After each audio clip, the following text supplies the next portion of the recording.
Hello friends. अभी हम लोग सीए फाउंडेशन में अकाउंट्स के अंदर इन्वेंट्री चैप्टर का रिवीजन यहाँ शुरू करेंगे। सारे कॉन्सेप्ट्स को रिवाइज करने के लिए स्टडी मटेरियल के क्वेश्चंस को पहले बेस ले रहा हूँ दोस्तों। इस टॉपिक में हम लोग को सबसे पहले एक क्वेश्चन पढ़ना है जिसमें एक कॉन्सेप्ट होता है कि स्टॉक का वैल्यूएशन कॉस्ट और NRV which ever is less पे किया जाता है। फिर फीफो और लीफो और एवरेज मेथड का कॉन्सेप्ट पढ़ेंगे। फिर क्लोजिंग स्टॉक का वैल्यूएशन कैलकुलेशन सीखेंगे ग्रॉस प्रॉफिट मेथड से। फिर स्पेशल आइटम वाले क्वेश्चंस में वैल्यूएशन निकालेंगे और फिर स्टॉक टेकिंग के कॉन्सेप्ट को पढ़ेंगे। तो ये सारे कॉन्सेप्ट्स हैं और स्टडी मेट के सारे क्वेश्चंस में ये चीज़ें एक एक करके कवर होगी। आइए दोस्तों, इलस्ट्रेशन वन पेज नंबर 4.10 में दिया हुआ है। और इस टॉपिक को समझने के लिए एक ही कॉन्सेप्ट है कि जो गुड्स हमारे पास अनसोल्ड रह जाते हैं, हम लोग लास्ट में उसको ट्रेडिंग अकाउंट और बैलेंस शीट में किस वैल्यू पे शो करते हैं। आंसर है, जो उस सामान की परचेज कॉस्ट होती है वो, और उसका कंपैरिजन करते हैं उस स्टॉक की नेट रियलाइजेबल वैल्यू से कि वो अगर अभी बेचा जाए तो नेट कितने में बिकेगा खर्चे काट के। अगर नेट रियलाइजेबल वैल्यू कम आती है कॉस्ट से, यानी नुकसान होने वाला है, तो अपन उसको नेट रियलाइजेबल वैल्यू पे दिखाते हैं। और अगर नेट रियलाइजेबल वैल्यू ज़्यादा होती है तो ज़्यादा वैल्यू को नहीं दिखाते हैं, कॉस्ट पे अकाउंटिंग करते हैं, यानी कॉस्ट और NRV which ever is less पे अकाउंटिंग करते हैं। तो एक कंपनी है सुरेखा लिमिटेड, वो 3 टाइप के प्रोडक्ट में डील करती है, PQR। उन तीनों टाइप के प्रोडक्ट जो है वो एकदम अलग है, इंटरचेंजेबल नहीं है और सिमिलर भी नहीं है। तो इन तीनों का सेपरेट वैल्यूएशन होगा क्योंकि ये अलग अलग टाइप के स्टॉक हैं। साल के आखिरी में पी की हिस्टोरिकल कॉस्ट 38 लाख थी और एनआरवी 42 लाख थी। तो इसकी वैल्यूएशन फाइनल होगी 38 लाख पे। क्योंकि दोनों ही 29 लाख है तो 29 लाख, और आर में नेट रियलाइजेबल वैल्यू कम है तो इसको 14 लाख पे वैल्यू करेंगे। इस प्रकार ये तीनों आइटम्स की टोटल वैल्यूएशन निकाल के हम लोग बोलेंगे कि सुरेखा लिमिटेड का टोटल स्टॉक इतने रुपए का है। ये टेबल का प्रेजेंटेशन है, 81 लाख पे वैल्यूएशन।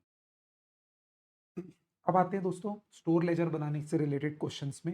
इलस्ट्रेशन 2 बहुत इजी कॉन्सेप्ट है।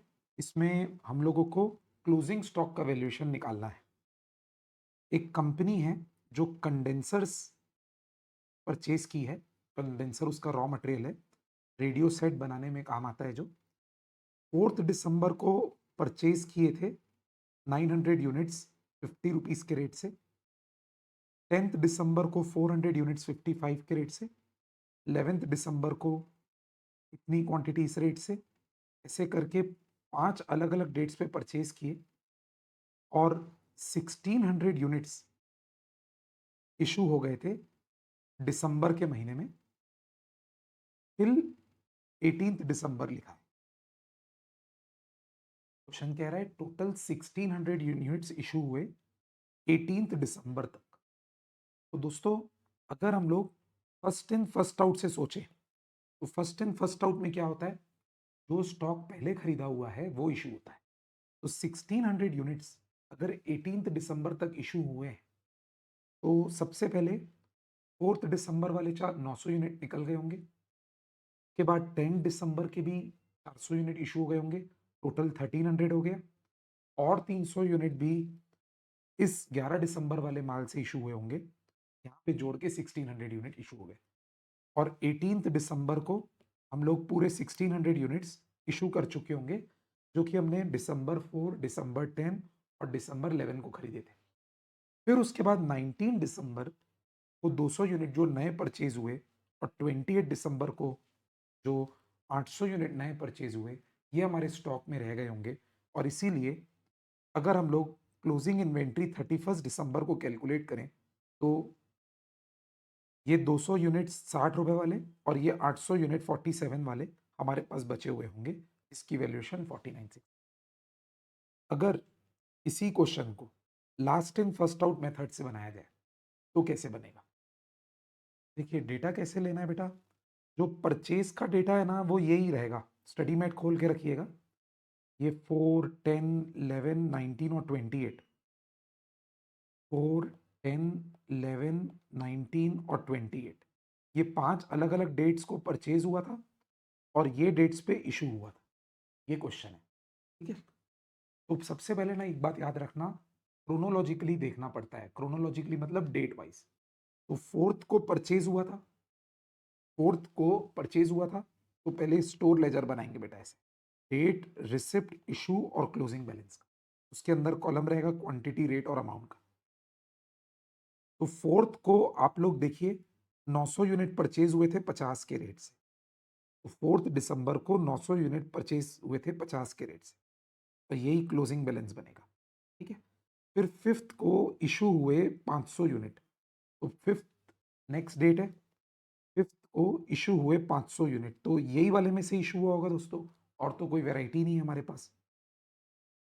तो अब बच गए 400 यूनिट 50 रुपए के रेट से 20,000। हमेशा हर डेट का क्लोजिंग बैलेंस पे थोड़ा ज्यादा ध्यान दिया कीजिए। अब आते हैं क्रोनोलॉजिकली के हिसाब से। 10 दिसंबर नेक्स्ट डेट होगी परचेज की। अब देखिए क्वेश्चन में 10 दिसंबर को 900 यूनिट परचेज हुए थे 55 के रेट से। ये 10 दिसंबर को 400 यूनिट परचेज हुए 55 के रेट से, 22,000 की कॉस्ट हो गई। अब दो टाइप के स्टॉक हो जाएंगे हमारे पास, एक ये वाला, इसको एज इट इज पोस्ट करना है, और एक ये वाला, इसको एज इट इज पोस्ट करना है। 400 यूनिट 50 वाले पुराने हैं और 400 यूनिट 55 वाले नए हैं। उसके बाद 10 दिसंबर के बाद क्रोनोलॉजी के हिसाब से 11 दिसंबर अगला ट्रांजेक्शन है, इसमें परचेज हुए हैं, ये ऊपर देखिए 300 यूनिट 55 के रेट से की पोस्टिंग की है, 300 यूनिट 55 के, 16,500। फिर इसको जमा देंगे, ये सेम टू सेम सीक्वेंस में आएगा जैसे ऊपर था, और फिर ये तीसरे लेवल पे। इसके बाद डेट्स के हिसाब से 11th के बाद 19th को एक और परचेज है, 11th के बाद 19th को एक और परचेज है, 20 दिसंबर को इशू है, तो एक और परचेज 19th को देखिए कौन सी है, 200 यूनिट परचेज हुए 60 के रेट से। 19th को 200 यूनिट परचेज हुए 60 के रेट से। अब हमारे पास चार टाइप के स्टॉक हो जाएंगे, ये क्लोजिंग स्टॉक यहाँ पे आज ये वाला स्टॉक बन जाएगा, और ये ऊपर का जो ये तीनों है वो सेम टू सेम है।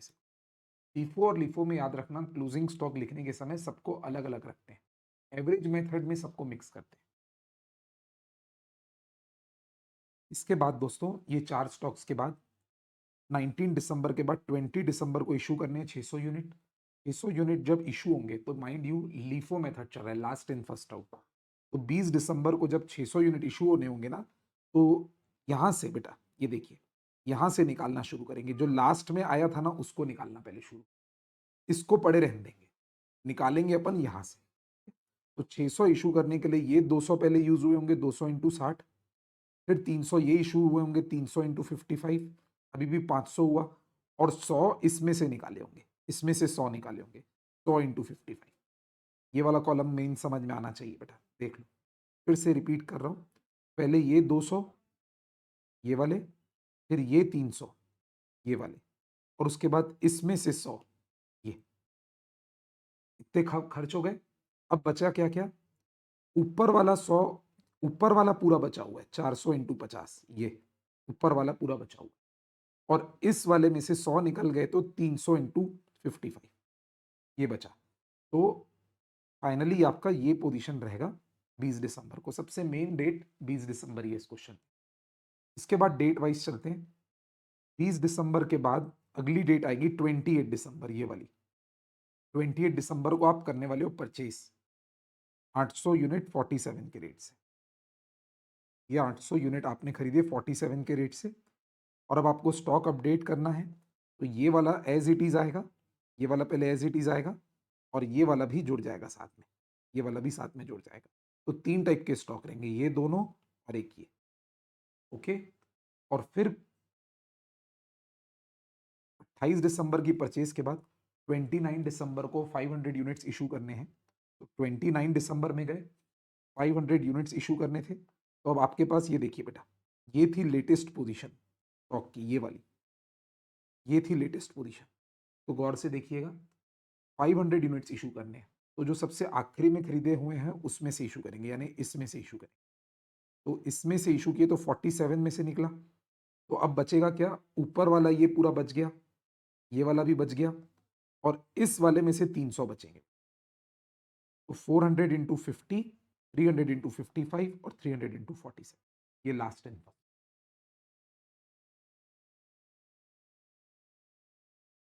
अब दोस्तों यही क्वेश्चन अपन इलस्ट्रेशन 5 से देखते हैं। बीच में इलस्ट्रेशन 4 है सिंपल एवरेज मेथड का, वो हाईली इलॉजिकल मेथड है, को इग्नोर कर दीजिए आप रिवीजन के लिए। आप वेटेड एवरेज को ही तैयार करके जाइए। तो वही क्वेश्चन को सामने रखिएगा दोस्तों, और अब मैं इसको आंसर से एक्सप्लेन कर रहा हूँ आपको। प्लीज क्वेश्चन को सामने रखिएगा, आंसर यहाँ पे रखो, क्वेश्चन अपने सामने। तो 4 दिसंबर को दोस्तों परचेज हुए थे 900 यूनिट 50 रुपीज के रेट से, तो 45,000 के हुए। ये हो गया क्लोजिंग स्टॉक। उसके बाद दोस्तों 5 दिसंबर को 500 यूनिट इशू हुए। तो चाहे कोई भी मेथड हो, अपने पास जब एक ही टाइप का स्टॉक है 900 यूनिट 50 रुपए वाले, तो जो 500 यूनिट इशू होंगे वो तो इसी में से ही होंगे। तो 500 यूनिट इशू हुए 50 रुपए के रेट से, ये वैल्यू हुई। अब बचे 400 यूनिट 50 रुपए के। ये अमाउंट वाला कॉलम में जानबूझ के ना एक्सप्लेन नहीं करता हूँ, मेन क्वांटिटी और रेट ही रहता है। तो 400 यूनिट रहे 50 रुपए। अब वेटेड एवरेज मेथड में ना जिस डेट पे भी परचेज होता है ना, बड़ा मजा आता है। अब ये याद रखना, 5 दिसंबर को आपके पास 400 यूनिट थे 50 रुपए के रेट लास्ट। 10 दिसंबर को अब आप 400 यूनिट नए खरीदोगे 55 के रेट से, राइट, जिसकी कॉस्ट है 22,000। पुराने वाले की कॉस्ट थी 20,000। अब बेटा जब अपन ये 10 दिसंबर का क्लोजिंग बैलेंस लिखेंगे ना, तो ध्यान से देखना, जूम इन करके बता रहा हूं। सबसे पहले ना ये जो क्वांटिटी है, पुरानी क्लोजिंग बैलेंस और ये नया परचेस, इन दोनों को प्लस करके यहाँ पे आपको क्वांटिटी अपडेट कर। ये 800 कहाँ से आया? ये 400 प्लस ये 400। सेम वैसे ही अमाउंट के कॉलम में एक ये पुरानी वैल्यू 20,000 और एक ये नई वैल्यू 22,000, इन दोनों को सम करना है, इन दोनों को। और इसका जो सम है वो है आपका 42,000। बोलो समझ में आया यहाँ तक? ये दो फिगर इंपॉर्टेंट थे, 800 कहाँ से आया और 42,000 कहाँ से आया। इसके बाद आपको क्या करना है, इस 42,000 को इस 800 से डिवाइड कर, तो आपको मिल जाएगा 52 पॉइंट। बस अब आप इतना ही याद रखो कि आपके पास नेट 800 यूनिट है, सब यूनिट्स 52.5 के हैं, और उसकी total value 42,000। That's the beauty, अलग अलग नहीं रखना। उसके बाद 11 दिसंबर को आप फिर परचेज करोगे 300 यूनिट 55 के रेट से, जिसकी वैल्यू 16,500 है। अब क्लोजिंग बैलेंस लिखने में मजा आएगा, पूरा फिर से समझाऊं। पहले ये वाला ओपनिंग, ये वाला क्वांटिटी और ये वाला क्वांटिटी को प्लस करेंगे, ये 1100 हो गया, 800 प्लस 300। फिर ये वैल्यू को प्लस करेंगे 42,000 और 16,500, ये 58,500 हो गया। उसके बाद 58,500 को 1100 से डिवाइड करें, वैल्यू ऑलमोस्ट 53.18 आई। ये आपका फाइनल हो गया। उसके बाद 19 दिसंबर को फिर 200 यूनिट परचेज करना है। 200 यूनिट 60 के रेट से खरीदे, 12,000 वैल्यू हुई। फिर क्लोजिंग बैलेंस लिखने के समय अब आप सोचिए क्या करना है बेटा। पहले क्वांटिटी का ओपनिंग बैलेंस और ये वाला परचेज दोनों जोड़ के 1300 हुआ। फिर ये ओपनिंग बैलेंस की वैल्यू और इस परचेज की वैल्यू दोनों जोड़ के 70,500 हुआ। इन दोनों को अब इसके बाद डिवाइड करेंगे, इसको और इसको डिवाइड करेंगे तो 54 पॉइंट। इसके बाद ये आपके पास 19 दिसंबर को नेट 1300 यूनिट बचे। 30 दिसंबर आएगी जब, तब आप 600 यूनिट इशू करने वाले हो, तो ये 600 यूनिट इसी में से इशू होंगे 54.23 वाले। ये हो गई इसकी वैल्यू। अब आपके पास बचेगा क्या? 1300 पुराना था माइनस 600, 700, ये 700 ऐसे आया, और ये 70,500 माइनस 32,538 इज इक्वल टू 37,960। और फिर 37.962 इसी रेट का ही होगा, 54.23 वाला, ये वैल्यू बची। एक दो 5 रुपए डिफरेंस आ सकता है राउंडिंग ऑफ की वजह से। और फिर 28 दिसंबर को फिर 800 यूनिट खरीदोगे 47 के रेट से। ये खरीदने के बाद अपडेट कैसे करेंगे बेटा? ये वाली और ये वाली क्वांटिटी ऐड होगी, 1500 हो जाएगी। ये वाला और ये वाला अमाउंट ऐड होगा, 75,562 आएगा। और फिर ये वाला अमाउंट डिवाइडेड बाय ये वाली क्वांटिटी, नया प्राइस आ जाएगा 50.3। और उसके बाद आप 29 दिसंबर को जब 500 यूनिट इशू करोगे तो आप इसी में से इशू करोगे 50.37 वाले में से, तो ये वैल्यू का होगा। और जो बचेगा अब 1000 यूनिट बचेगा 50.37 वाला, इसकी value. Weighted average method is the most easy, important and logical method. अब दोस्तों इलस्ट्रेशन 6 की तरफ आइए। इसमें नया कॉन्सेप्ट करने वाले हैं हम लोग। इसको समझाने के पहले ना बेटा, मैं एक पेज में आपको एक कॉन्सेप्ट समझा रहा हूँ, उस पर ध्यान दीजिए। समझ लो, जैसे एक ट्रेडिंग अकाउंट है, एक ट्रेडिंग अकाउंट है।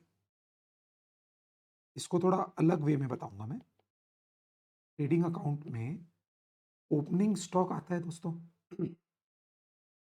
फिर परचेज आता है, जो भी गुड्स परचेज करते हैं उसकी कॉस्ट आती है। ओपनिंग स्टॉक भी कॉस्ट पे आता है, परचेज भी कॉस्ट पे आती है।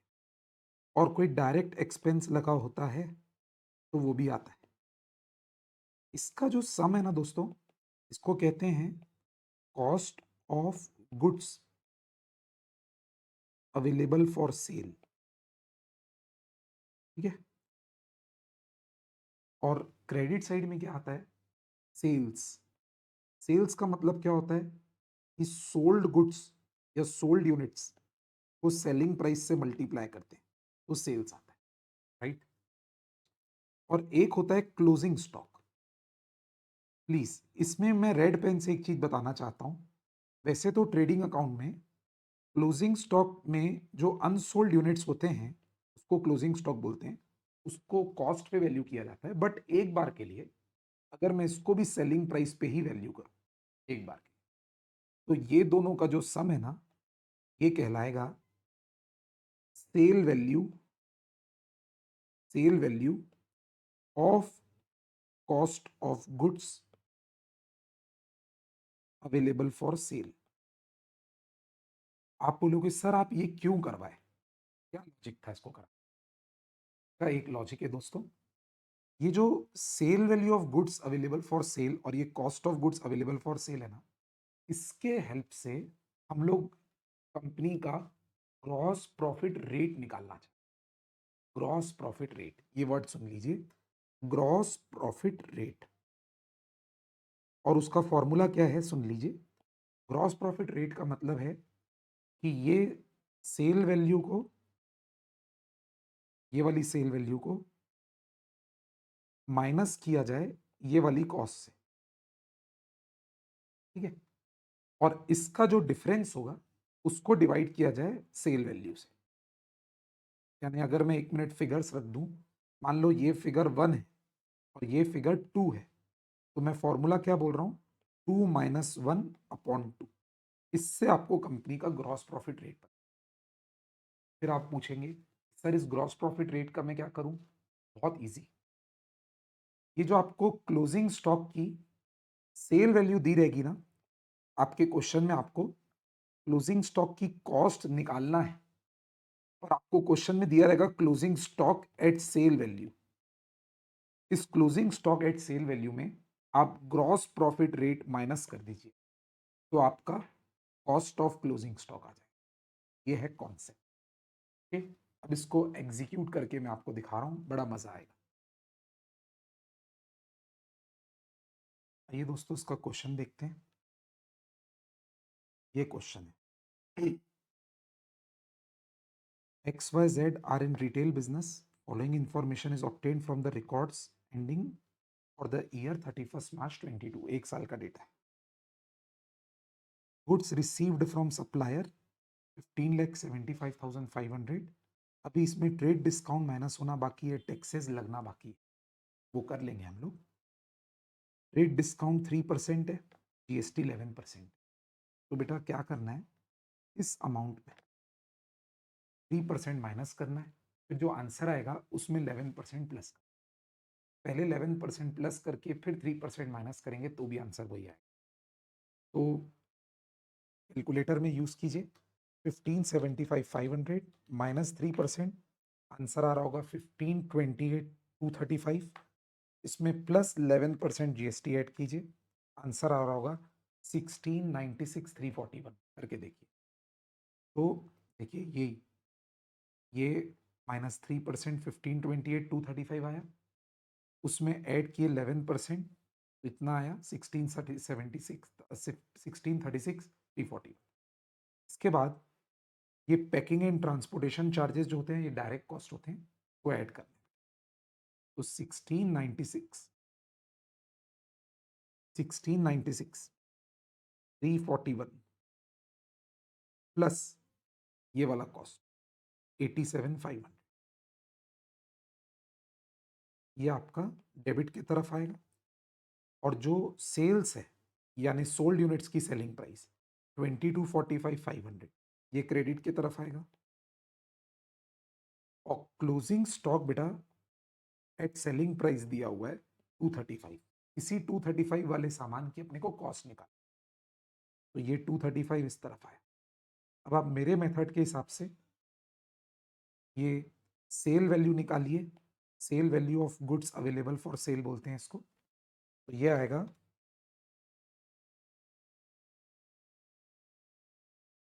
24,80,500, और ये cost of goods available for sale कहते हैं इसको। ये आएगा आपका,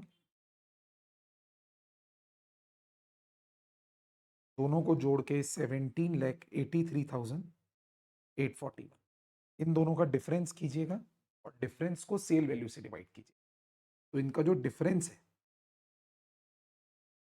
वो आएगा 6,96,659, और इसको डिवाइड करना है अपने को सेल वैल्यू से, तो इससे क्या आएगा बताओ बेटा, डिवाइड करने से आंसर आएगा ग्रॉस प्रॉफिट रेट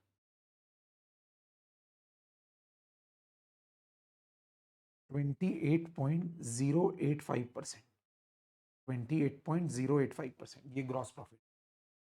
अब इसका क्या करेंगे, ग्रॉस प्रॉफिट रेट का क्या बताया था, ये जो क्लोजिंग स्टॉक दिया हुआ है सेलिंग प्राइस पे है, इसका 28.085% माइनस कर दिया,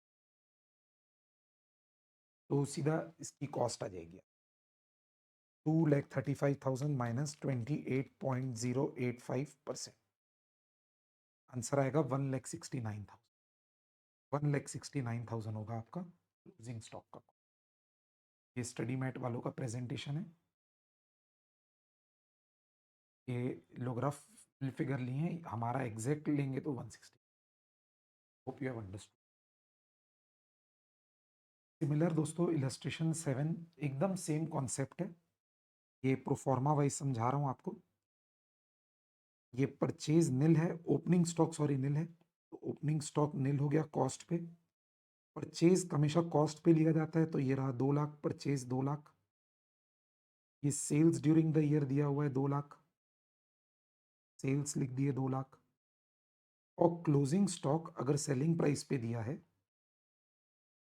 तो ये लिख दिए अपन 50,000। अब अपन जीपी रेट निकालेंगे, 2 लाख ये कॉस्ट है और क्रेडिट साइड की सेल वैल्यू 250 है, तो जीपी रेट आएगा 50,000 अपॉन 2,50,000, आंसर आएगा 20%। और फिर जो क्लोजिंग स्टॉक है सेलिंग प्राइस पे, ये क्लोजिंग स्टॉक सेलिंग प्राइस पे 50,000, इसमें 20% माइनस कर देंगे जी, तो आपका 40,000 आ जाएगा cost of closing. I hope you have understood. Division है दोस्तों, थोड़ा सा आज बताना पड़ता है। अब एक न्यू कॉन्सेप्ट का क्वेश्चन करेंगे सर, इलस्ट्रेशन 8 पे आइएगा। इसमें दोस्तों अगेन अपने को 31 मार्च के स्टॉक की वैल्यूएशन निकालनी है।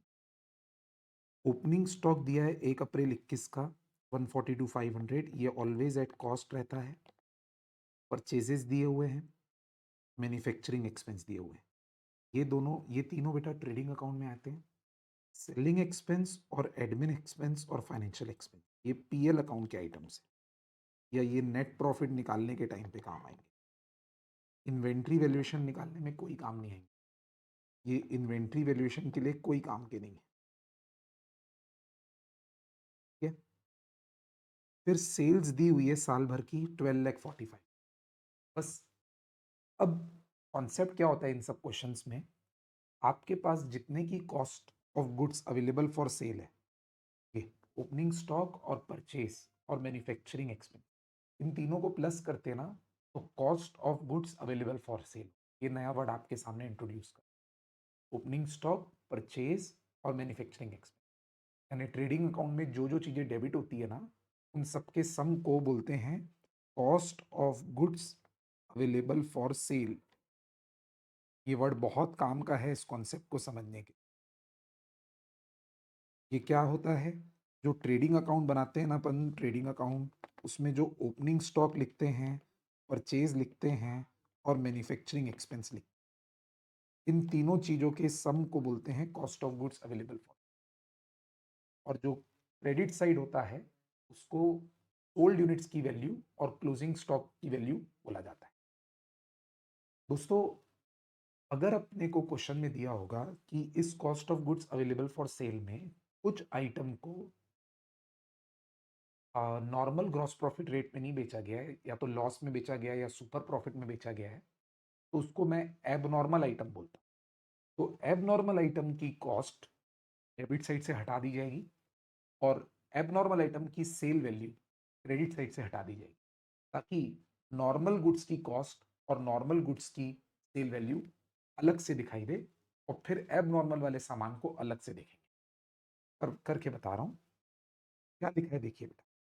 ये क्वेश्चन था, यहां तक लिखा है at the time of valuing inventory as on 31 March 2021, यानी इस डेट पे चला गया। जब हम 1 अप्रैल 21 या 31 मार्च 21 की इन्वेंट्री को काउंट कर रहे थे ना, सम ऑफ 17,500 वॉज रिटर्न ऑफ, हटा दिया गया था, of a particular item which was originally purchased for 50,000, यानी एक सामान था जो 50,000 में खरीदा हुआ था, उसमें 17,500 को राइट ऑफ कर दिए थे।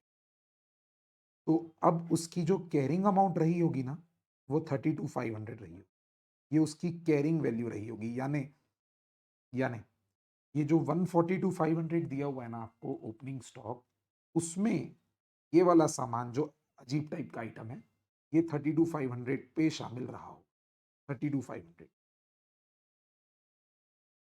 और इस सामान को साल के दौरान 45,000 में बेचा गया है, और ये 45,000 में बिका है, मतलब 32,500 इसकी कैरिंग वैल्यू थी और सोल्ड हुआ है ये 45,000, यानी यहां से 12,500 ज्यादा। तो ये 45,000 जो है ना बेटा, ये इस 12,45,000 में शामिल है।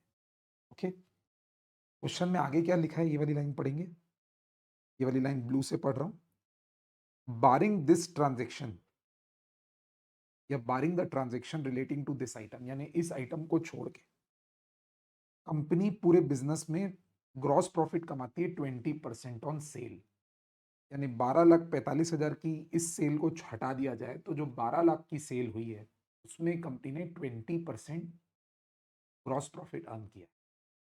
पहले बताइए बेटा, ये जो 12,45,000 की सेल है, इसके दो टुकड़े किए जा सकते हैं कि नहीं? एक एब नॉर्मल सेल शामिल है इसमें 45,000 की, इसका मतलब बाकी नॉर्मल सेल है 12 लाख की, नॉर्मल गुड्स की। नॉर्मल गुड्स 12 लाख में बिके हैं, इस 12 लाख के गुड्स में 20% ऑन सेल ग्रॉस प्रॉफिट कमाया गया, और इसमें कुछ और कमाया। बस ये बात आपको पहले समझना। अब अपन स्टॉक की वैल्यूएशन कैसे निकालेंगे वो बात समझाने जा रहा हूं। प्रेजेंटेशन देखिएगा मेरा।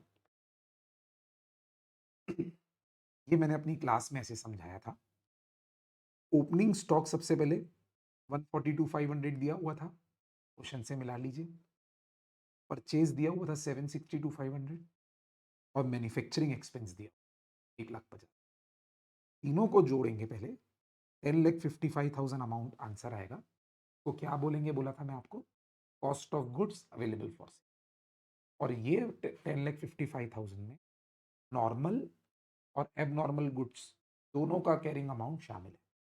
एक बार के लिए पहले हम लोग एबनॉर्मल गुड्स का जो कैरिंग अमाउंट इसमें शामिल है वो हटाएंगे।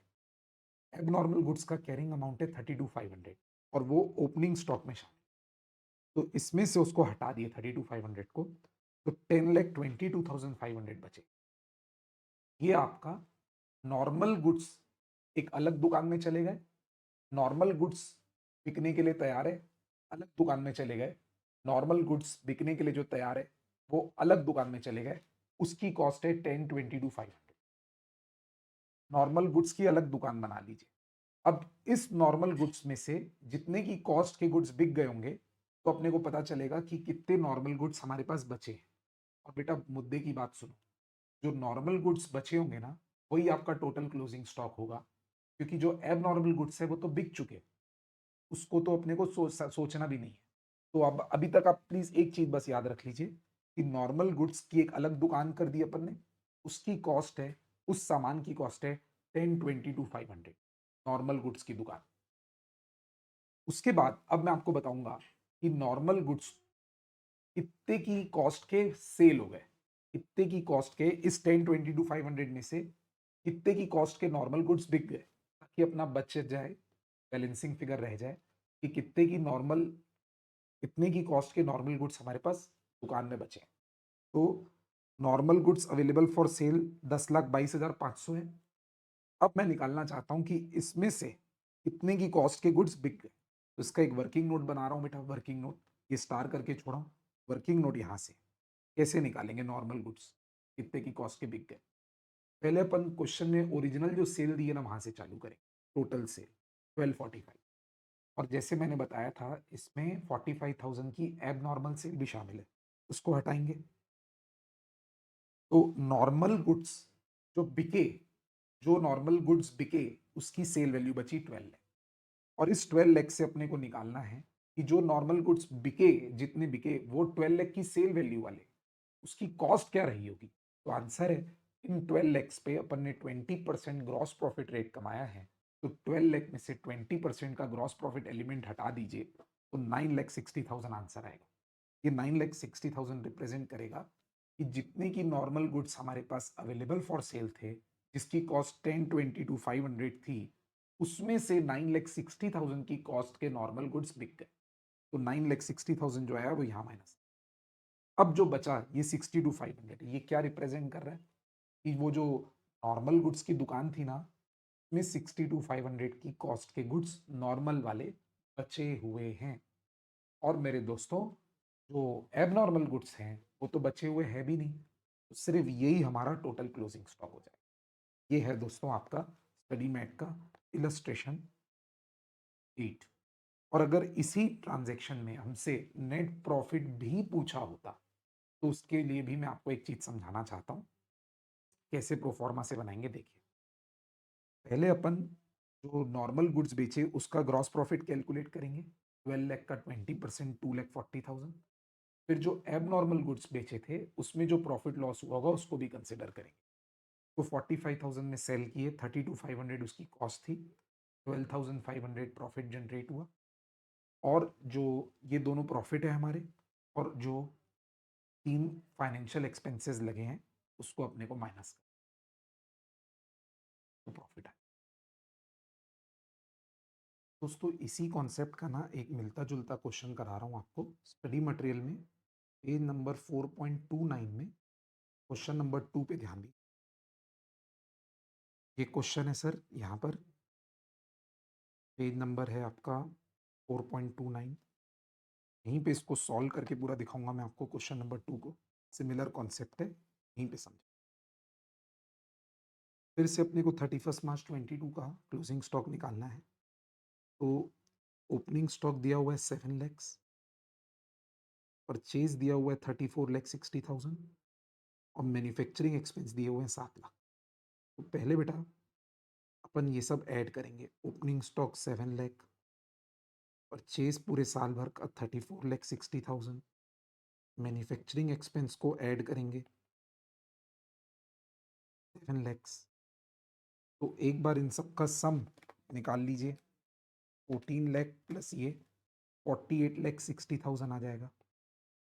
इसका नाम रखेंगे cost of goods available for cell. इसमें नॉर्मल और एब नॉर्मल दोनों आइटम शामिल है। अब देखते हैं, एक सेल्स दिया हुआ है 52,20,000, इसको एक मिनट बाद देखेंगे। लिखा है same at the time of valuing opening stock sum of ₹60,000 was return of a particular item, जिसको ओरिजिनली 2 लाख में खरीदे थे, यानी 2 लाख में खरीदे थे, 60,000 राइट ऑफ कर दिए उसमें से।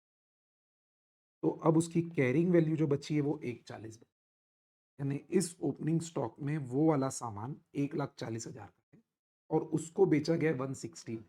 तो ये 160 इस सेल्स में शामिल। तो पहले मैं आपको क्या बोलता हूँ, जो एबनॉर्मल गुड्स है उसको उस दुकान से हटा दो, ताकि नॉर्मल गुड्स अलग दुकान में चले जाए।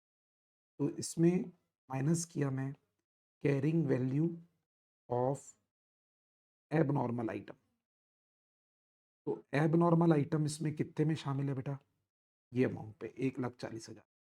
तो 1,40,000 हटाया, आंसर आया 47,20,000 को क्या बोलेंगे, cost of normal goods available for cell.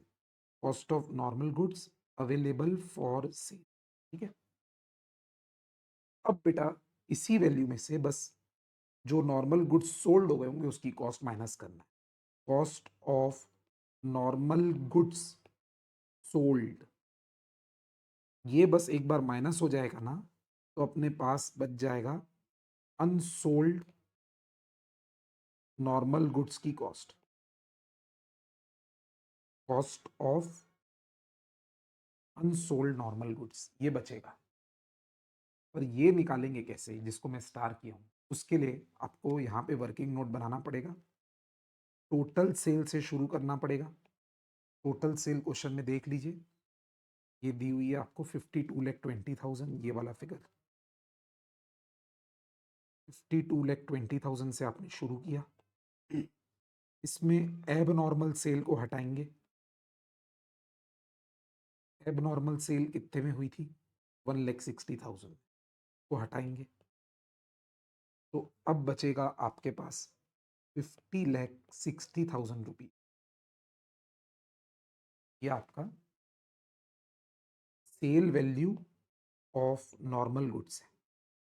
बस दोस्तों, अब sale value of normal goods में gross profit rate on sales हटा दोगे ना, तो cost of normal goods sold आ जाएगा। तो माइनस ग्रॉस प्रॉफिट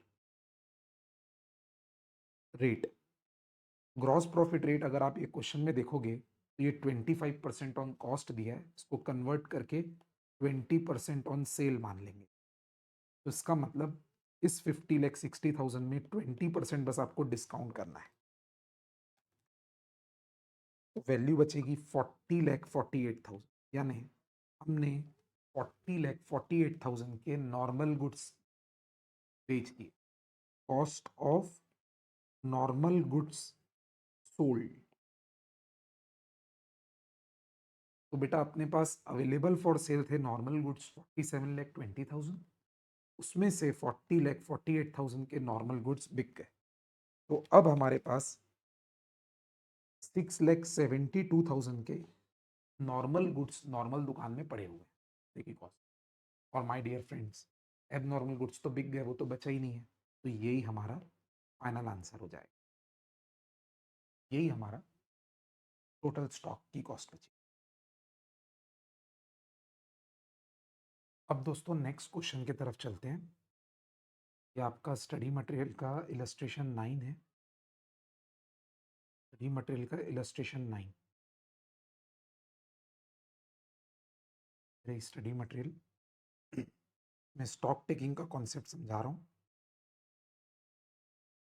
देखिए दोस्तों, कई बार ऐसा होता है कि 31 मार्च का स्टॉक हमको कैलकुलेट करना होता है, और 31 मार्च को इन्वेंट्री काउंटिंग नहीं होती, बिजनेसमैन ने काउंटिंग थोड़ी लेट की होती है, 10 अप्रैल, 15 अप्रैल, 20 अप्रैल, और उस डेट का स्टॉक का वैल्यूएशन अपने को दिया होता है 20 अप्रैल का फॉर एग्जाम्पल, और वहां से रिवर्स कैलकुलेशन करके अपने को 31 मार्च का स्टॉक निकालना होता है। ओके, जैसे इस क्वेश्चन में क्या हो रहा है, आपको 15 अप्रैल का स्टॉक दिया हुआ है, 15 अप्रैल 2022 का 50,000, गोडाउन में 50,000 के गुड्स थे। बट 1 अप्रैल से 15 अप्रैल के बीच में जो ट्रांजेक्शन हुए हैं परचेज और सेल के, उसका आप लोगों को विवरण दिया हुआ है, उसकी इंफॉर्मेशन दी हुई है। आपको उसको रिवर्स करके 31 मार्च का स्टॉक निकाल, इसमें ना बेटा एक सिंपल फॉर्मूला फॉलो करना है आपको। फॉर्मूला ये है, जो 20 अप्रैल का स्टॉक आपको क्वेश्चन में दिया होगा, को बेस लेना है और 1 अप्रैल से लेके 20 अप्रैल के बीच में या 1 अप्रैल से लेके 15 अप्रैल के बीच में जितनी भी सेल हुई है, उस सेल की कॉस्ट निकालनी है, यानी कि कॉस्ट ऑफ गुड्स सोल्ड निकालनी है। वो कॉस्ट ऑफ गुड्स सोल्ड को आपको ऐड करना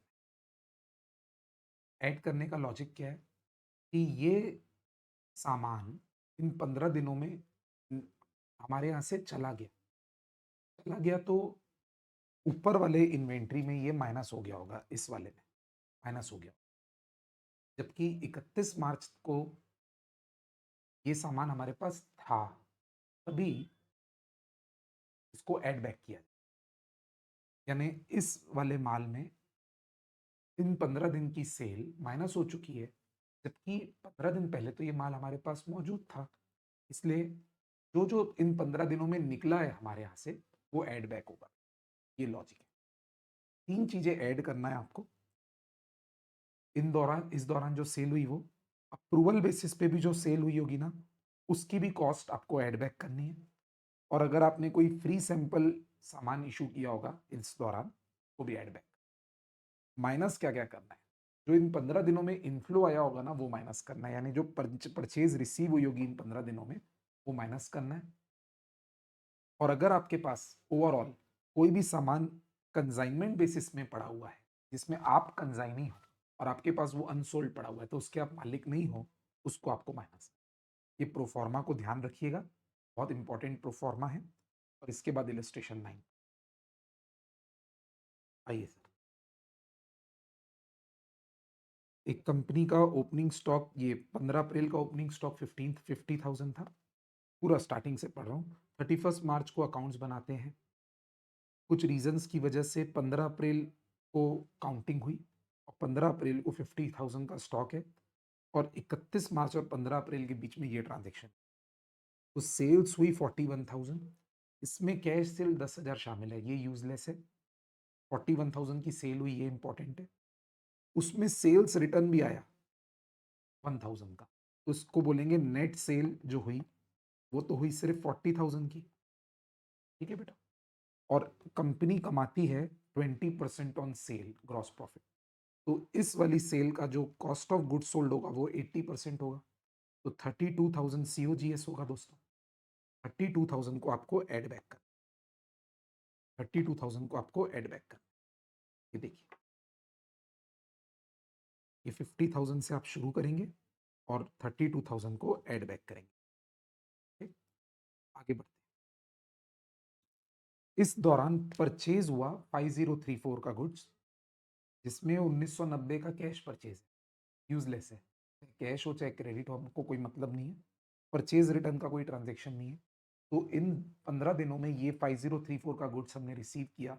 अभी अभी बताया था, जितने गुड्स रिसीव हुए होंगे उसको माइनस कर, तो ये 5034 आपको माइनस करना है, लेस करके परचेज 503। अब आते हैं नेक्स्ट ट्रांजेक्शन। फोर्थ ट्रांजेक्शन में अप्रूवल बेसिस वाले गुड्स का ट्रांजेक्शन दिया हुआ है और मैंने आपको प्रोफार्मा में बताया था कि जो गुड्स अप्रूवल बेसिस पे बिके होंगे, उसमें भी सोल्ड वाले पे ध्यान देना। जो सोल्ड वाले गुड्स होंगे उसका COGS निकाल के वो भी आपको ऐड बैक करना। तो 10,000 के गुड्स अप्रूवल बेसिस पे हमने कस्टमर को दिए थे। उसके बाद 40% गुड्स उसने हमको रिटर्न कर दिए। तो इसका मतलब बाकी 60% गुड्स रिटर्न नहीं किए, उस बाकी 60% गुड्स सेल हो गए। तो 10,000 में से अगर 60% गुड्स सेल हो गए, ये सेल वैल्यू पे था, तो 60% भी 6,000 की गुड्स सेल हो गई। उसका भी COGS परसेंट 80% रहा होगा।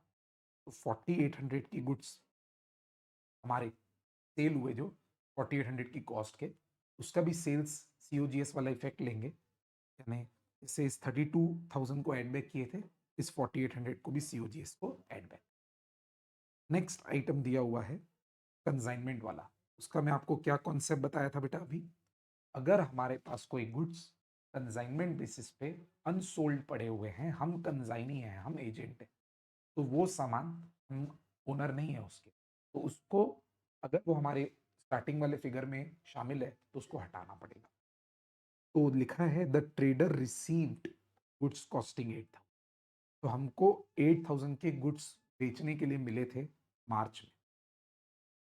इसमें से 20% गुड्स 31 मार्च तक बेच दिए थे और बाकी 50% गुड्स 15 अप्रैल तक बेच दिए। इसका मतलब है कि 8,000 में से 70% तो सोल्ड हो गया है, 30% अनसोल्ड है, यानी 2400 की कॉस्ट का हमारे पास बचा हुआ था।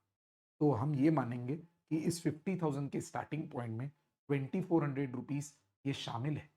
इन लोग ने फिजिकल काउंटिंग के हिसाब से 2400 को इंक्लूड कर लिया होगा, बट क्योंकि हम उसके ओनर नहीं है तो वो इंक्लूड नहीं होना चाहिए था, इसलिए हम उसको हटाएंगे। तो ये आंसर आपका बेटा फाइनल। जस्ट 1 सेकेंड, ये 2400 का गुड्स आपको हटाना, तो आपका फाइनल आंसर आ जाएगा। कुल मिला के 50,000 में 32,000 ऐड करना है, 4800 भी ऐड करना है, 5034 माइनस करना है और 5400 भी माइनस करना है। तो आपका आंसर आएगा 79366।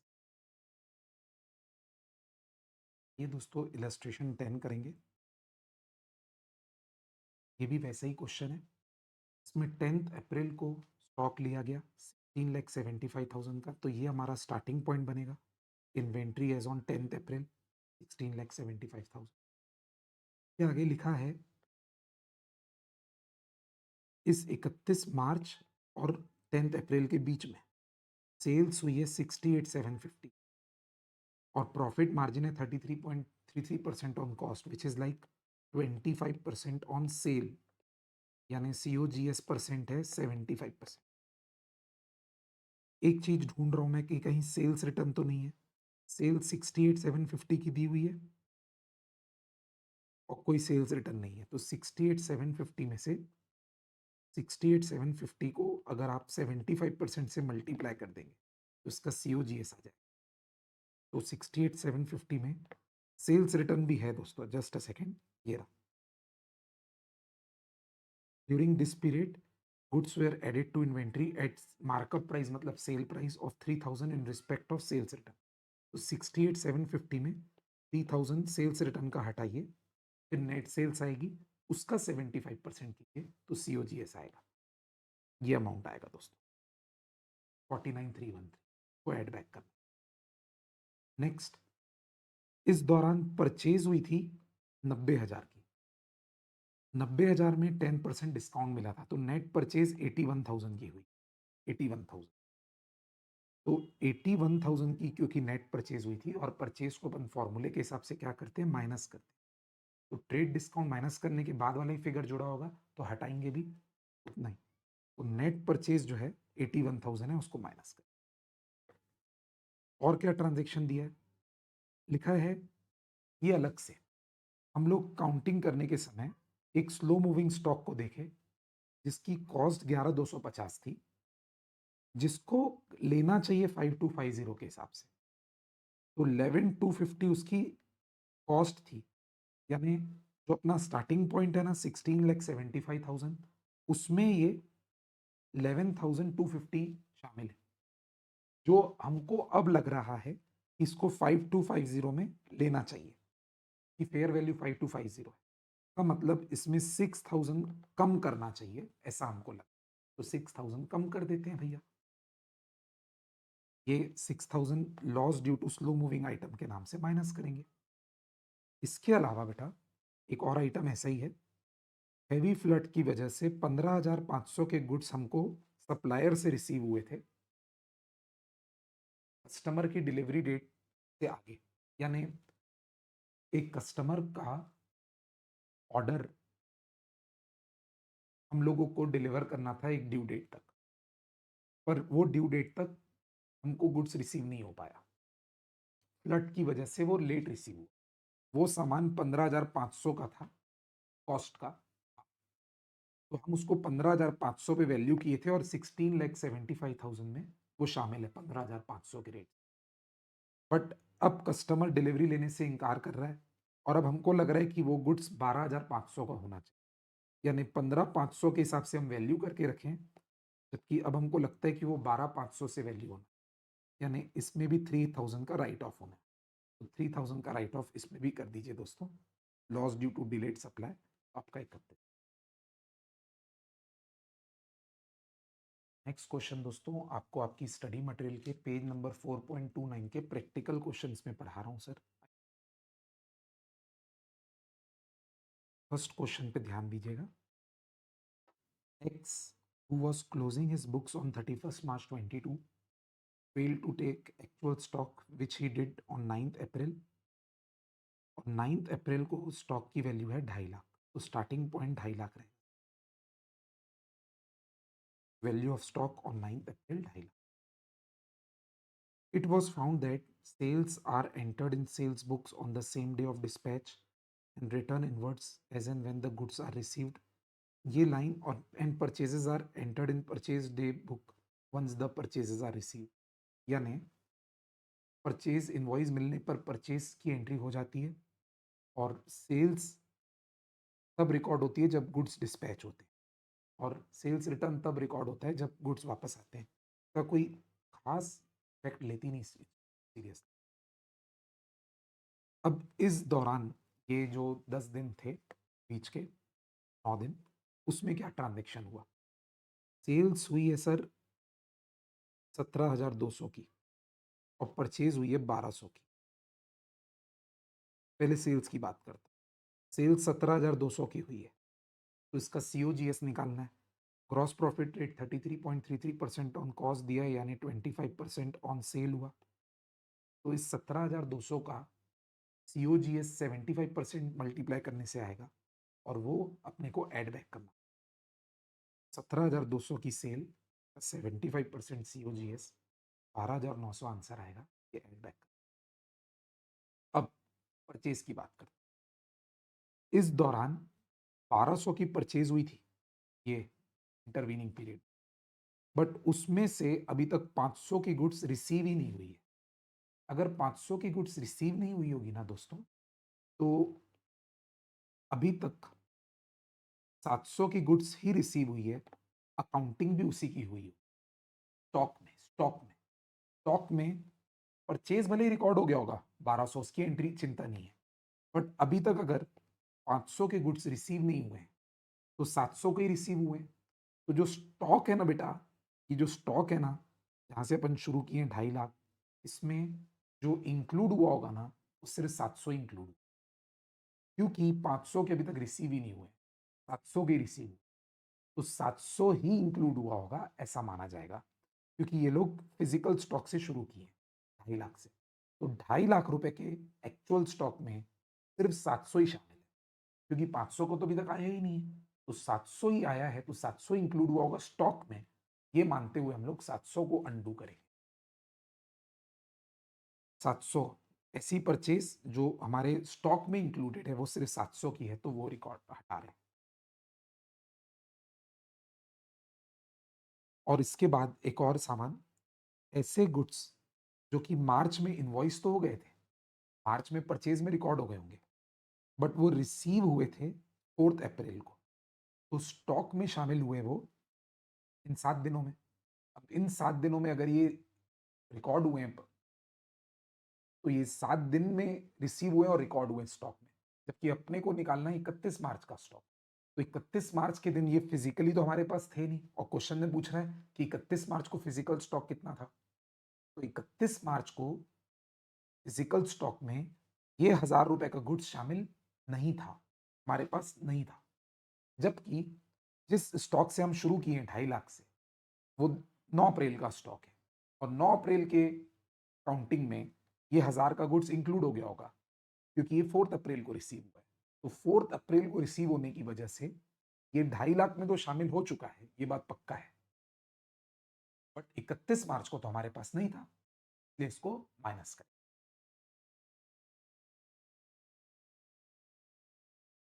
तो आपका बेटा 261 200 इस लॉजिक से आएगा।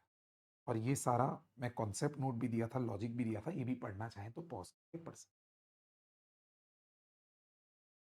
दोस्तों मैं इस चैप्टर का सबसे बेस्ट क्वेश्चन आपको करा रहा हूँ। ये है आपका स्टडी मैट का पेज नंबर 4.29 का क्वेश्चन नंबर 3। हनुमान के नाम से बहुत फेमस है ये। इस क्वेश्चन में 31 मार्च का स्टॉक निकालना है और 31 मार्च का ही स्टॉक दिया, बट उसमें कुछ गलतियां हैं वो ठीक कर, और इस साल का प्रॉफिट भी दिया हुआ है उसको भी ठीक कर। तो ये 5 टाइप की गलतियां हुई है। ये 5 टाइप की गलतियों का स्टॉक के वैल्यूएशन पे क्या इम्पैक्ट आएगा वो करना है, और इन 5 टाइप के ट्रांजैक्शन से प्रॉफिट पे क्या इम्पैक्ट है।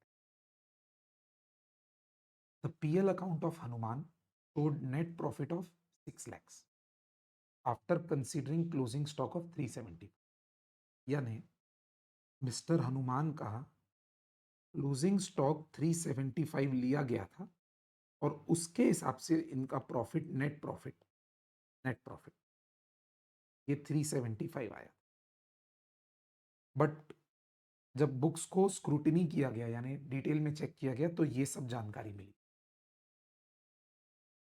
लिखा है purchases for the year included 15,000 paid for new electric fittings for the shop. यानी इन्होंने परचेज के अमाउंट में एक अमाउंट डाला था 15,000, जबकि ये 15,000 गुड्स परचेज नहीं था, ये एक इलेक्ट्रिक फिटिंग सामान खरीदा गया था, यानी ये कैपिटल एक्सपेंस। तो ये सामान परचेज में शामिल हो गया, परचेज में, जबकि ये कैपिटल एक्सपेंस। तो सही अकाउंटिंग अगर की जाए तो ये परचेज कैंसिल किया जाएगा, ये परचेज नहीं आना चाहिए। अगर ये परचेज को जीरो कर दिया आपने, पीएल अकाउंट से हटा दिया, तो आपका प्रॉफिट 15,000 बढ़ जाएगा। इसीलिए प्रॉफिट का इफेक्ट लेने के लिए इस 15,000 को ऐड करेंगे।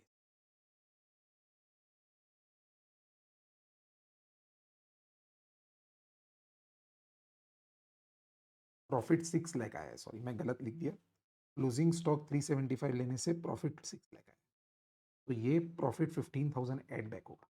दूसरा पॉइंट सोचेंगे हम लोग कि ये 15,000 अगर अपन इसको हटाए यहाँ से, तो क्या क्लोजिंग स्टॉक पे इंपैक्ट आएगा क्या? द आंसर इज, हम ये अज्यूम करें कि क्लोजिंग स्टॉक जो 375 काउंट हुआ होगा वो सिर्फ गुड्स को ही काउंट करके आया, यानी हम मानेंगे कि अकाउंटिंग करने वाला स्टाफ गलत है जो इसको परचेज में डाला है, परचेज का खर्चा गलत रिकॉर्ड हुआ है, ये मानेंगे। ये नहीं मानेंगे कि 15,000 अगर यहाँ से उड़ा रहे हैं तो 15,000 स्टॉक भी कम हो गया होगा, स्टॉक की फिजिकल काउंटिंग हुई होगी, वो 375 में आया होगा, उसमें इलेक्ट्रिक फिटिंग ऑलरेडी शामिल नहीं, अगर शामिल होता तो हटाते।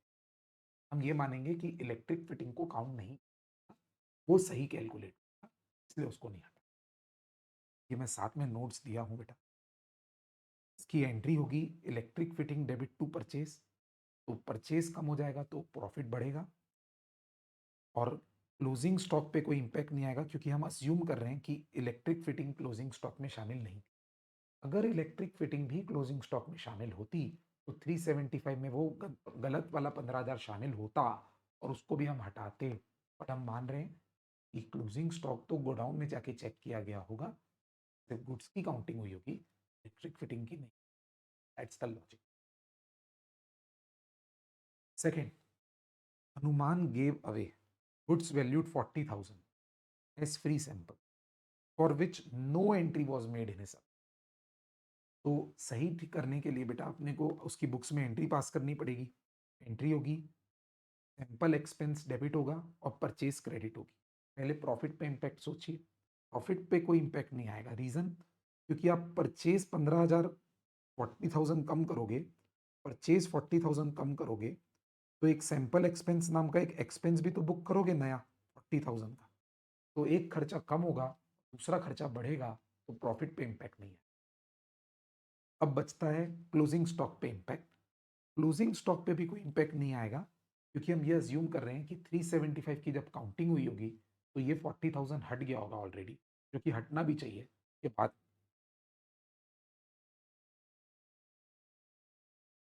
ये मैं ट्रीटमेंट देखो बेटा सैंपल वाले का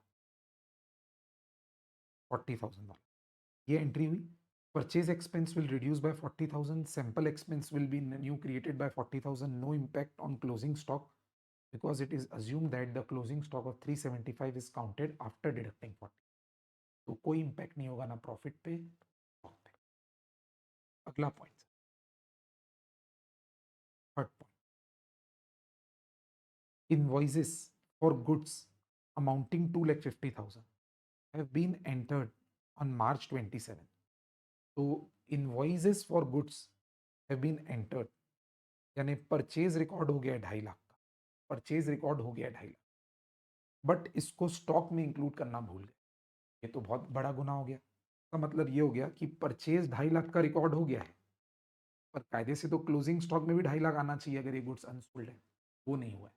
तो अब अपन पीएल अकाउंट के क्रेडिट साइड में क्लोजिंग स्टॉक 2.5 लाख रिकॉर्ड करेंगे, तो 2.5 लाख से प्रॉफिट बढ़ेगा, और जो स्टॉक 375 दिया हुआ है की भी वैल्यू बढ़ेगी। उसका इफेक्ट ले लीजिए। पहले 2.5 लाख से क्लोजिंग स्टॉक बढ़ा है तो प्रॉफिट बढ़ा, 6 लाख का प्रॉफिट 2.5 लाख बढ़ेगा, और स्टॉक जो 375 दिया है ये भी, लॉजिक यहाँ पे लिख दिया। 2.5 लाख का परचेज रिकॉर्ड हो गया है, बट क्लोजिंग स्टॉक की काउंटिंग नहीं हुई, तो क्लोजिंग स्टॉक अंडर वैल्यूड है। क्लोजिंग स्टॉक को 2.5 लाख बढ़ाएंगे तो प्रॉफिट भी 2.5 लाख बढ़ेगा, closing stock. Fourth point, in March 22 goods costing 2 lakh were sold and delivered. 2 lakh की कॉस्ट के गुड्स बने भी और बिक भी गए, बट उसको हमने अप्रैल 22 की सेल में कंसिडर, ये गलती हो। तो दोस्तों का सही इफेक्ट ये होना चाहिए कि अगर ये सोल्ड और डिलीवर्ड हो चुके थे, अगर ये सोल्ड और डिलीवर्ड हो चुके थे, तो ये स्टॉक में तो माइनस हो चुके थे, स्टॉक में तो माइनस हो चुके होंगे, बट हम लोग इसको सेल लिए हैं अप्रैल 22 की। अगर अप्रैल 22 में इसको सेल लिए हैं तो ये गलत है, क्योंकि ये सेल तो मार्च की थी, तो ये मार्च में सेल आ जानी चाहिए। क्लोजिंग स्टॉक में माइनस होना चाहिए था, वो हो गया, बट साथ में अप्रैल में तो सेल रिकॉर्ड होनी चाहिए थी, तो अप्रैल सॉरी मार्च में क्लोजिंग स्टॉक से माइनस होना चाहिए था, वो हो गया, पर मार्च में 2 लाख की सेल तो रिकॉर्ड होनी चाहिए थी, वो भी इसकी सीओजीएस रही होगी, वो मार्च में माइनस हो चुकी है क्लोजिंग स्टॉक में। क्लोजिंग स्टॉक गलत नहीं है, बट जो इसकी सेल वैल्यू है 2 लाख रुपए, वो सेल में तो इंक्लूड होनी चाहिए थी, मार्च में वो इंक्लूड नहीं हुई, तो अपन उसको सुधारने के लिए सिर्फ सेल बढ़ाएंगे मार्च की 2 लाख रुपए, मार्च का प्रॉफिट बढ़ेगा। ये देखिए, sale not recorded and now recorded, इससे 2 लाख रुपए का सेल्स बढ़ेगा, और जो इसकी सीओजीएस रही होगी 2 लाख रुपए की, वो कॉस्ट क्लोजिंग स्टॉक में ऑलरेडी माइनस है, तो उसका स्टॉक पे कोई इंपैक्ट नहीं लेगा। नेक्स्ट आइटम पे आते हैं सर। नेक्स्ट है goods costing 75,000 were sent on sale और return basis in March 22 at a margin of 33.33% on cost, यानी इस गुड्स की कॉस्ट 75,000 थी और इसकी सेल वैल्यू इसी 75,000 में 33% जोड़ दीजिए तो 1 लाख आएगी। ये अपन ने सेल और रिटर्न बेसिस पे भेजा था। अप्रूवल अप्रैल 22 में मिली, यानी अप्रैल 22 में ये सेल एक्चुअली रिकॉर्ड होनी चाहिए, बट हम लोग इसको सेल मान चुके हैं, ये गलत है। पहले बात समझो करना क्या चाहिए।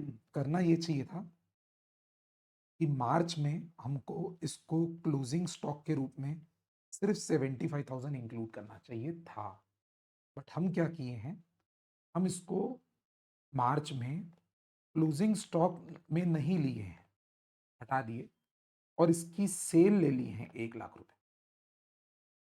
अब इसको सुधारेंगे कैसे, हम पहले इसको क्लोजिंग स्टॉक में डालेंगे 75,000 और सेल्स में से हटाएंगे 1 लाख रुपए।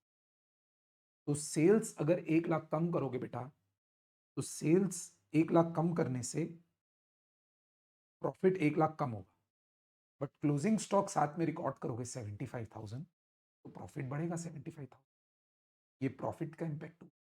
और जो क्लोजिंग स्टॉक 75,000 जोड़ोगे, ये 75,000 क्लोजिंग स्टॉक को बढ़ाएगा, तो ये इफेक्ट आपका फाइनली प्रॉफिट का। प्रॉफिट का इम्पैक्ट निकालने के लिए सेल में 1 लाख रुपए कम किए, क्योंकि 1 लाख रुपए की सेल रिकॉर्ड हो गई थी, और 75,000 का क्लोजिंग स्टॉक रिकॉर्ड किए, तो प्रॉफिट 75,000 से बढ़ा, नेट 25,000 रुपए कम हुआ। इन अदर वर्ड्स आप ऐसे भी समझ सकते हैं कि इस सेल से 25,000 का प्रॉफिट जनरेट हुआ था, वो 25,000 रुपए के प्रॉफिट को हम लोग अनडू कर रहे हैं, 25,000 गायब हो गया, और क्लोजिंग स्टॉक में 75,000 जोड़ने की वजह से स्टॉक वैल्यू। एक और बहुत अच्छा क्वेश्चन, लास्ट क्वेश्चन देख लेते हैं दोस्तों स्टडी मेट का। इसमें क्या है बेटा, 23 जून को स्टॉक दिया हुआ है और अपने को 30 जून का स्टॉक निकालना है आगे के डेट्स। में क्या होगा, जो परचेजेस 7 डेज में हुई होगी वो ऐड करेंगे, और जो इन 7 डेज में गुड्स बिके होंगे उसकी कॉस्ट को माइनस करेंगे, और अगर कोई गुड्स रिटर्न आया होगा तो प्लस करेंगे। फिर से बता रहा हूँ, परचेज को प्लस करना है, सेल्स रिटर्न को कॉस्ट पे प्लस करना है, और सेल्स जो हुई होगी उसकी जो कॉस्ट रहेगी वो माइनस कर। ठीक है, आइए देखते हैं।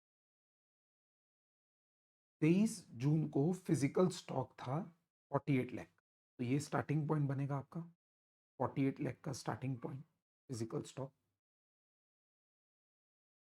अब 7 दिनों में क्या ट्रांजेक्शन हुआ, पूरा क्लियर करके बता रहा हूँ। 7 दिनों में क्या ट्रांजेक्शन, हमने हमने कंसाइनमेंट में गुड्स भेजे थे अपने एजेंट को, वो एजेंट के पास है, और वो 2,40,000 के अभी भी अनसोल्ड। तो बेटा लॉजिक सुनो, ये 2,40,000 का सामान हमारे एजेंट के पास पड़ा है, तो हमारे जब फिजिकल वेरिफिकेशन जब हमने अपने सामान की होगी, तो हमारे पास तो नहीं पड़ा है ये, इसलिए इस 48 लाख में ये 240 तो शामिल होगा नहीं। लो यस सर, परंतु ये जो एजेंट के पास माल पड़ा है, इस सामान के ओनर अभी हम ही हैं, तो अकाउंटिंग पॉइंट ऑफ व्यू से इस 2,40,000 के सामान के ओनर हम हैं।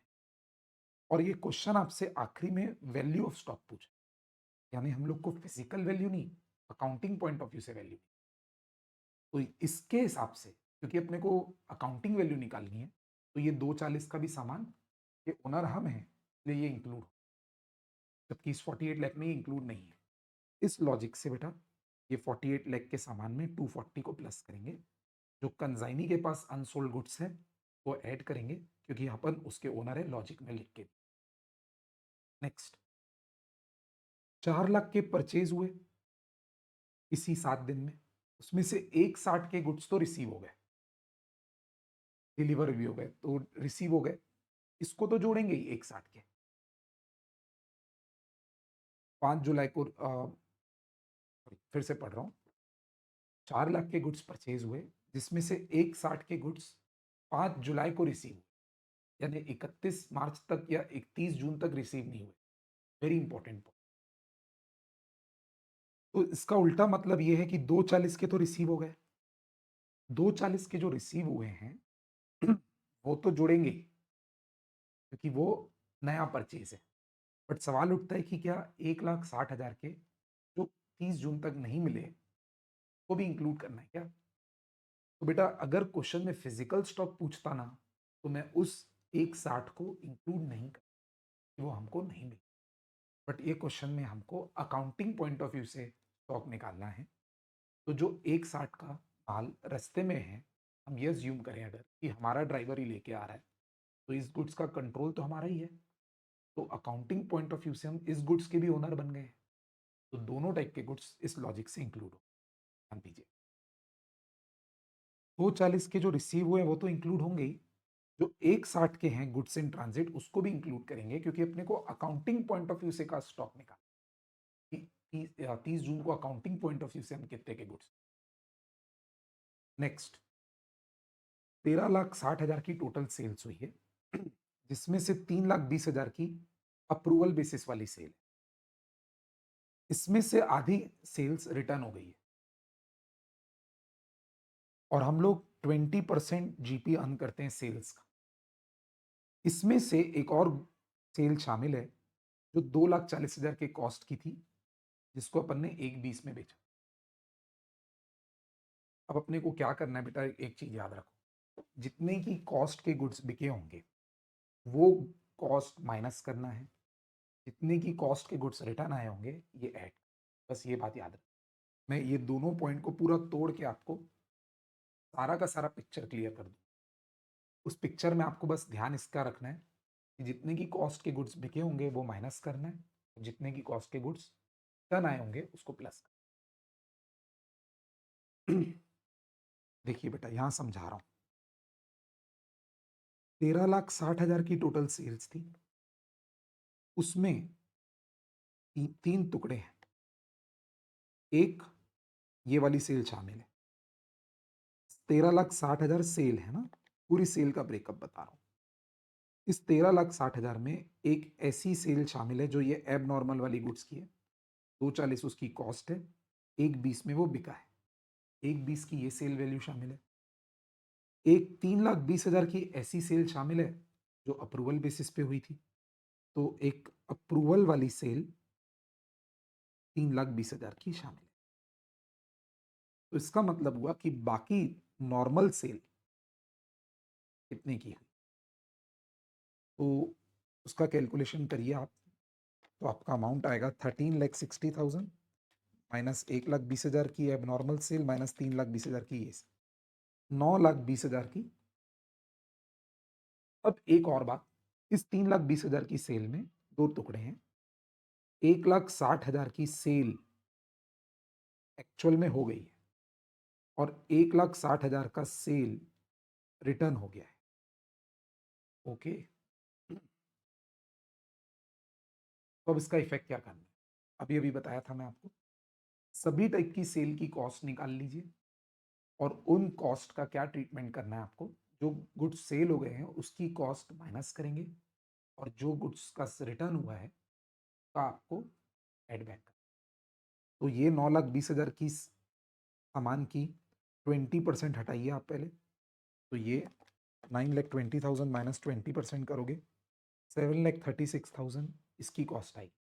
ये 736 माइनस होना चाहिए, इसमें भी 20% हटाइए तो ये कॉस्ट ऑफ गुड्स सोल्ड होगा, ये आएगा 1,28,000, ये भी माइनस होना चाहिए। ये सेल्स रिटर्न, इसकी भी कॉस्ट निकालिए 20% हटा के, तो ये 1,28,000 आएगा, बट ये सेल्स रिटर्न वाला है, ये एड बैक। और ये सेल वाले की कॉस्ट क्वेश्चन में दी हुई है, क्वेश्चन में दी हुई है, ये है कॉस्ट 240, ये इसकी सी। कुल मिला के रेड पेन से मार्क कर रहा हूं, ये तीनों सीओजीएस है, ये तीनों माइनस होंगे, इन तीनों का सम करिए 7,36,000 प्लस 1,28,000 प्लस 2,40,000, ये 11,04,000 माइनस होगा और ये 1,28,000 एड बैक। ये तीनों का मिला के 11,04,000 माइनस हुआ और ये 1,20,000।